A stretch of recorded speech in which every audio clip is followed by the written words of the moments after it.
विषय में सब विचार करते हैं, कोई अपने ही धर्म के विषय में, कोई अन्य के धर्म के बारे में। किसी के अधर्म को लेकर चर्चाएं होती ही रहती हैं। कोई भी ऐसा नहीं है जो धर्म के विषय पर विचार ना करता। किंतु वास्तव में धर्म है क्या?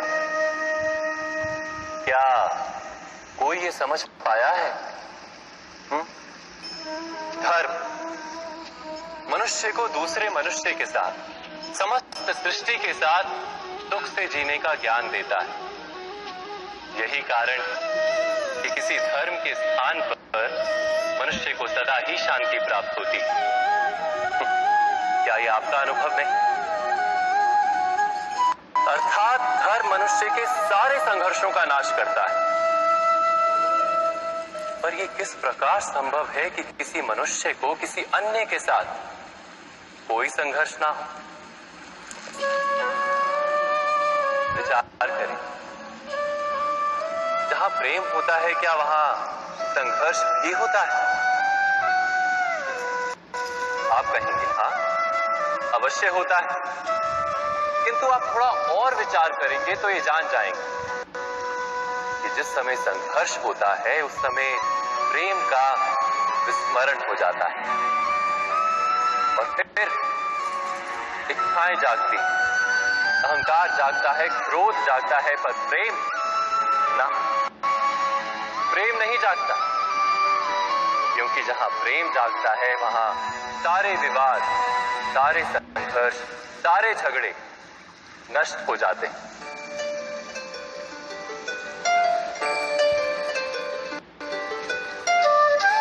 यदि ऐसा ही प्रेम सारे विश्व के लिए जागे तो केवल मनुष्य नहीं, पशु पक्षी के लिए, घास के तिनके के लिए भी यदि हृदय में प्रेम हो तो क्या कोई क्रोध का कारण रह जाता है? नहीं ना। एक व्यक्ति के हृदय में दूसरे व्यक्ति के लिए जो प्रेम का भाव होता है, वही प्रेम भाव समस्त सृष्टि के लिए हो तो उसे करुणा कहा जाता है। करुणा अर्थात सारे विश्व का स्वीकार,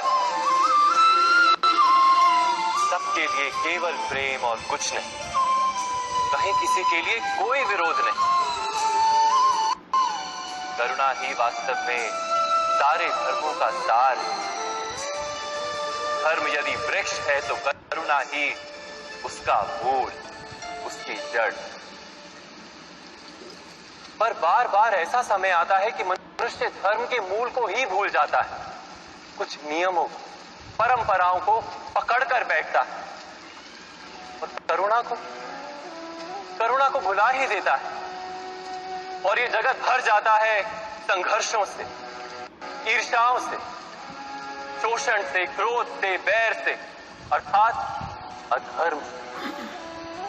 और तब परमात्मा को अवतार धारण करना पड़ता है मनुष्य को वास्तविक ज्ञान देने के। महाभारत की ये कथा भी ऐसे ही समय की कथा है जब कुछ लोग परंपराओं को धर्म मानकर जीते थे और दूसरे अधर्म से भरे, क्रोध, बैर, महत्वाकांक्षाओं के भंवर में फंसकर धर्म का नाश कर रहे थे। व्यक्ति को व्यक्ति से प्रेम तो था, किंतु समस्त विश्व के लिए प्रेम नहीं था हृदय में। जगत में करुणा नहीं। इसी कारण से मैंने अवतार धारण किया।